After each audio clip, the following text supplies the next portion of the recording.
Hello, lovelies. Welcome back to my channel. Today, we are going to be talking about a few herbal books that I own and I really enjoy and I really like to reference back to. I know in these uncertain times, semi-uncertain times, people are wanting to find information, I think to just make themselves feel more in control, make themselves feel like they have options, and I'm all for that. So, as a certified aromatherapist and an herbalist, these are a few of the books that I own, that I use, that I reference back to a lot. I do just want to preface this by saying I am in no way saying that you should only do holistic herbal remedies for any conditions you may have. I am of the firm belief that holistic and Western medicine, as in, doctors and things like that, should work in tandem. It should be a coexist type of relationship. The herbal remedies and essential oils and all of those things are so beneficial to you, but they should not negate the value and the resources and the knowledge and just all the good that Western medicine does as well. Okay? Just want to preface that by saying. So, oh God, my thing is very shaky today. So, first book up is Herbal Remedies by Andrew Chevallier, I think. This is the front of the book here. I like this book, number one, because it is like, not pocket size, but it is on the smaller size to where I am more easily able to carry it around.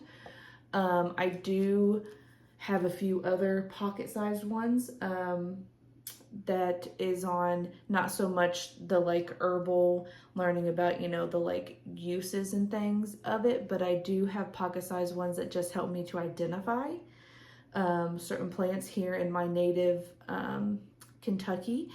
So that one isn't so much herbal remedies, it's more just focusing on the identification of the plants. But this, I really like this one because, let me just show you here. So it starts out with just a basic history on herbal medicine, things that you can use it for, different examples of that. It does have a section on Are herbal remedies safe? So they do go into safety concerns and things of that nature. And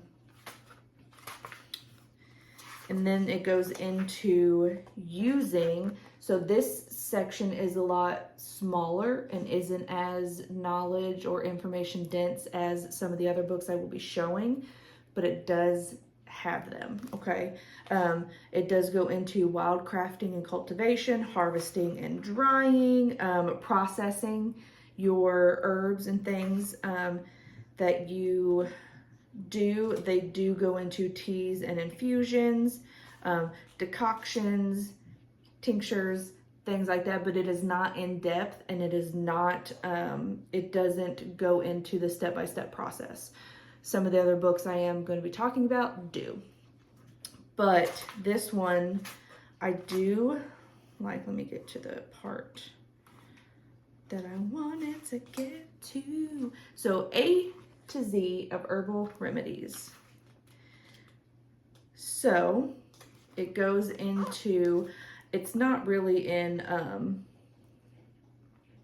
alphabetical order, but, and I just realized that, but for each herb or plant, they will have usually a one-pager here that does have little pictures of the plants right here and down here. It goes into goes into the medicinal uses, the parts used, the key actions that the herb itself has. So for example, like for yarrow, it is astringent, it is a digestive tonic, it stimulates sweating and reduces fever, stops bleeding, strengthens blood vessels, and a wound healer. Yarrow is very good in salves and poultices and cold or hot compresses on wounds or on areas that are sore. It is very helpful for that. What it's most commonly used for, it includes as well as including key information and what it is best taken as. It also has like this right here. It does have sometimes like a 2-pager picture of the actual plant, and then it'll talk about it a little bit, like in a little corner part, like here, like calendula or calendula, whichever way you want to pronounce it. Has a 2-page picture here, goes into it a little bit. But yeah, I really enjoy this book for quick, just little references, easy to carry. My camera's very shaky and I apologize. Next is the Modern Herbal Dispensary by Thomas Easley and Stephen Horne. So this book also is very, you know how us book talk girlies like, you know, the books that very easily. This book is very information dense. There is not, if you notice, there's not a lot of pictures in here or anything like that. This is very information dense. It is a very good reference book. But this, let's see here.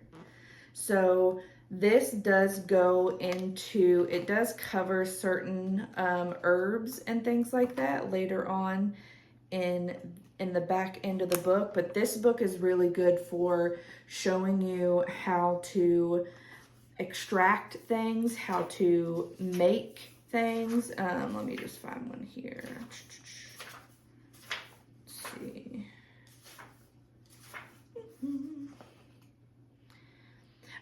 Working with alcohol, so you can do tinctures or extractions with certain proofs of alcohol, so it does go in to that. Making solvents, let's see, it tells you how to make tablets, capsules with dried herbs, instant pastes and ointments. So there is a lot of information in here. It is very information dense. Next up, National Geographic Guide to Medicinal Herbs by Rebecca L. Johnson, Stephen Foster, Tieraona Lowdog, and David Kiefer, with a foreword by Andrew Whale, MD. So a lot of folks went into the production. If you hear clickety, as always, clickety clack, clickety clack. I like this book because number one, each section is divided up by the type of ailment, or so the first chapter is mental health and the nervous system, then it's respiratory system, heart and circulation, digestive system, joints, muscle, and skin. So each chapter focuses on certain ailments and the herbs that help with those. So like for joints, muscles, and skin, it will cover aloe, arnica, calendula or calendula, whichever, cat's claw, cayenne, comfrey, devil's claw, rosemary, and so forth. So it is very much broken up into sections on if that's what you want to focus on. It also has, let's see, show you here. So for certain things, it's like garlic. So garlic will have 1, 2, 3, 4, 5 pages, and it even goes into a garlic harvest and things like that. Down here at the bottom as well is like a little timeline of events for garlic. Like it says for garlic, Otis, are you gonna lay down, baby? You lay down. He's just pacing. 1550 BC, the Codex Ebers, a medical text from ancient Egypt, mentioned garlic's value. So it has like a timeline of garlic. Otis, go lay down, baby. What are you doing? It does have large pictures, hibiscus. This also has a lot of information, but it does have those pretty pictures that I have to admit, I do like the pretty pictures. Witch hazel. So that's that one. I'm gonna have to find a sturdier thing here. Next, the Illustrated Encyclopedia of Healing Remedies by C. Norman Shealy. The cover really drew me in. I really like this cover. It's so pretty. But this one is also a lot of information dense. It does have small pictures that go with each one. And it only focuses a little bit on each, but this book does have a wider selection of herbs that it does talk about. Like it does talk about onion and asparagus and marshmallow,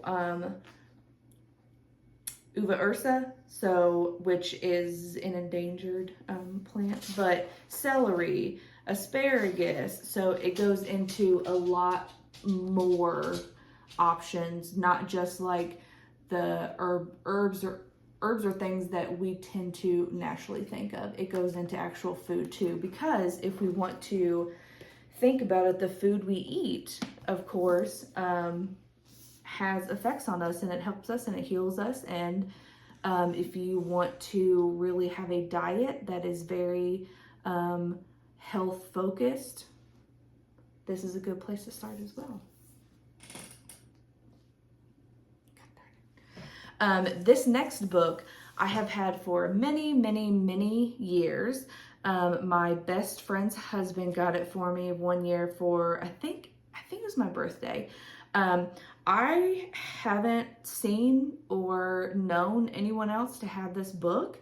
I reference this book a lot because it is focused 100% mainly on women's health. So it is the Women's Book of Healing Herbs by Sari, Harrar, and Sara Altshul O'Donnell. I love this book, number one, because it focuses completely on women's health, and there were a lot of women and people involved in the making of this book, and they referenced a lot of different healers and herbal practitioners. So in this one, so part one is our herbal heritage.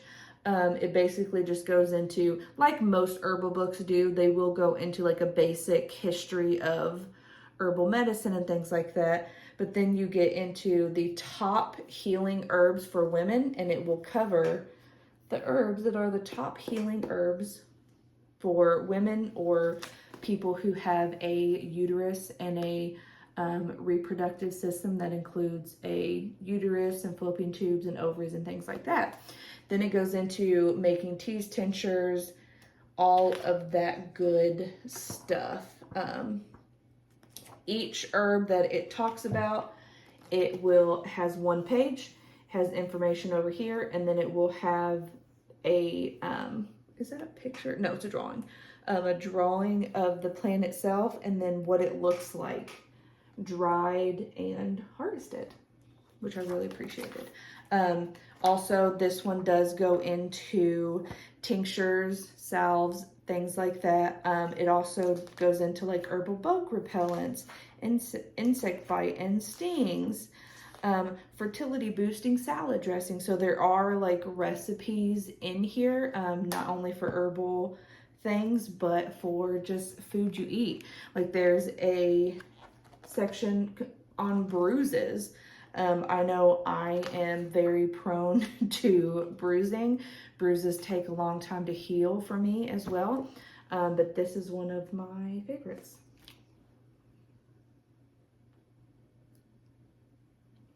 And last, so the first book I did was, it's under a stack of books now, was the Herbal Remedies. This next one is by the same author. It is the Encyclopedia of Herbal Medicine by Andrew Chevallier. He also did this one. This is a very, it's gonna fall. Again, it goes into the history, the development of herbal medicine, how medicine plants work, plants and foods as medicine. It does, let me see the index here because I want to see.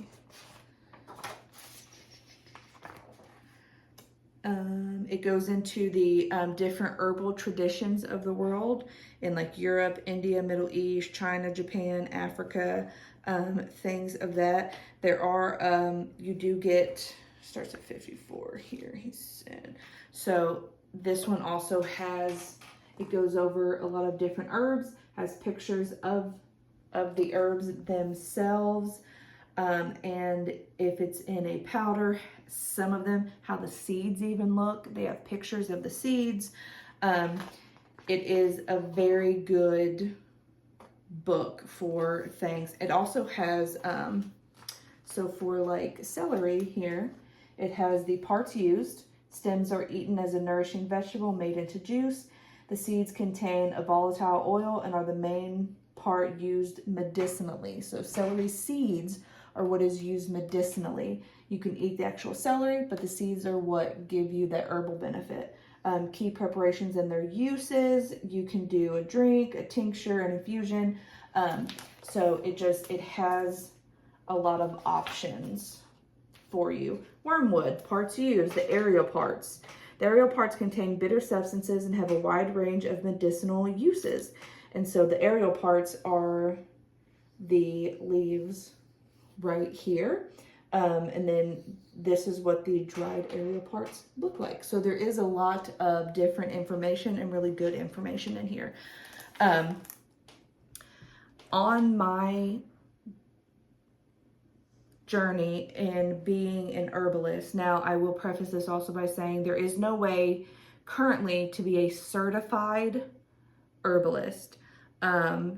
You can be a registered herbalist with the National Herbalist Association, I think it's called, NHRA, I forget what it's called.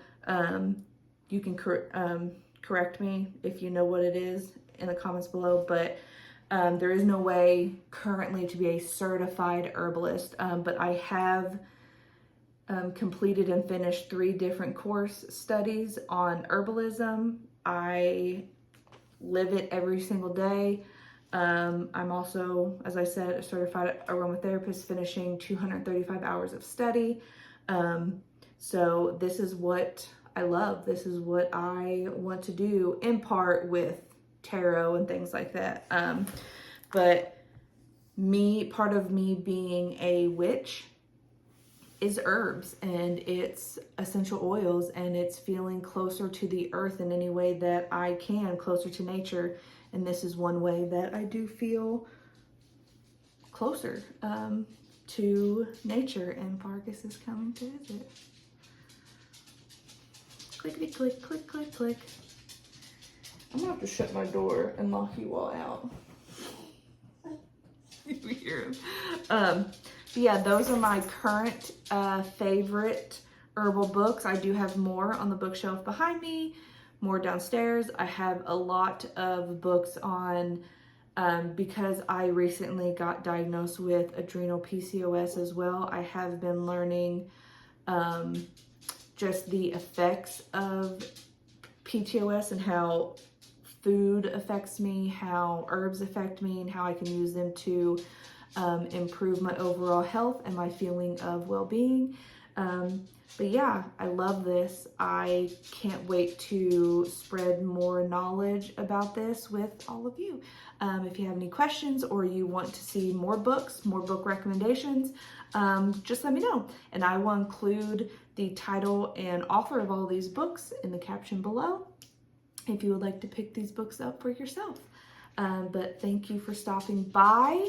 I can't wait to see you again. I have Fargus. I have a lot of videos lined up that I am working on. I am ready to dive headfirst back in. But thank you so much, and I will see you all next time. Fargus, you quit the tappy tappies. I'll see you all next time. Bye.